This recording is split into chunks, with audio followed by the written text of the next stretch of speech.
ತಾಲೂಕಿನ ಯಾದವಾಡ ಗ್ರಾಮದಲ್ಲಿ ದಲಿತ ಯುವಕರ ಮೇಲೆ ಮಾರಣಾಂತಿಕ ಹಲ್ಲೆ ಮಾಡಿದ ಪ್ರಕರಣಕ್ಕೆ ಸಂಬಂಧಿಸಿದಂತೆ ಮೂಡಲ್ಗಿ ಪೊಲೀಸ್ ಠಾಣೆಯಲ್ಲಿ ಪ್ರಕರಣ ದಾಖಲಾಗಿ ಎಫ್ಐಆರ್ ಆಗಿ 2 ದಿನಗಳಾಗಿದ್ರೂ ಕೂಡ ಆರೋಪಿಗಳನ್ನು ಬಂಧಿಸಿದ ಕಾರಣ ಗೋಕಾಕ್ ಡಿವೈಎಸ್ಪಿ ಪೊಲೀಸ್ ಠಾಣೆ ಎದುರುಗಡೆ ದಲಿತ ಸಂಘಟನೆ ಒಕ್ಕೂಟದ ವತಿಯಿಂದ ಆರೋಪಿಗಳನ್ನು ಬಂಧಿಸುವಂತೆ ಧಿಕ್ಕಾರ ಕೂಗಿ ಪೊಲೀಸರ ವಿರುದ್ಧ ಪ್ರತಿಭಟನೆ ಮಾಡಿದ್ರು. ದಲಿತರ ಮೇಲೆ ಹಲ್ಲೆ ಆದರೂ ಕೂಡ ಆರೋಪಿಗಳನ್ನು ರಕ್ಷಿಸುತ್ತಿರುವ ಪೊಲೀಸ್ ಇಲಾಖೆಗೆ ಏನೇ ಬರಲಿ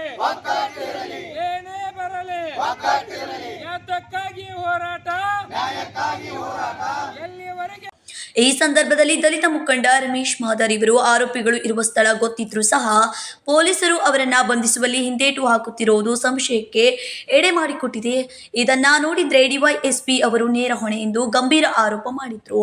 ಅಷ್ಟೇ ಅಲ್ಲ, ಹಲ್ಲೆಗೊಳಗಾಗಿ ಗಂಭೀರ ಗಾಯಗೊಂಡು ಆಸ್ಪತ್ರೆಯಲ್ಲಿ ಚಿಕಿತ್ಸೆ ಪಡೆಯುತ್ತಿದ್ರು ಸಹ ಡಿವೈಎಸ್ಪಿ ಅವರು ತನಿಖೆ ಮಾಡಿಲ್ಲ ಎಂದು ಹೇಳಿದ್ರು. ಪೊಲೀಸ್ ಇಲಾಖೆಯ ಮೇಲೆ ಯಾಕೆ ನಮಗೆ ಅನುಮಾನ ಬರ್ತದೆ ಅಂತಂದ್ರೆ, ಆತ ಬಡದಂತ ವ್ಯಕ್ತಿ ಯಾವತ್ತು ಬಡದು ಬೆಳಗ್ಗೆ 1:30-2 ಗಂಟೆ ಮಟನು ಯಾದವಾಡ ಗ್ರಾಮದಲ್ಲಿ ಅಡ್ಡಾಡ್ಯಾನ. ಅದನ್ನ ಮೊನ್ನೆ DSP ಸಾಹೇಬರು, ಮೊನ್ನೆ CPI PSI ಅವರು ಆತನನ್ನ ಗುಂಡಾಗಳನ್ನು ಬಂಧಿಸುವಲ್ಲಿ ವಿಫಲರಾಗಿದ್ದಾರೆ.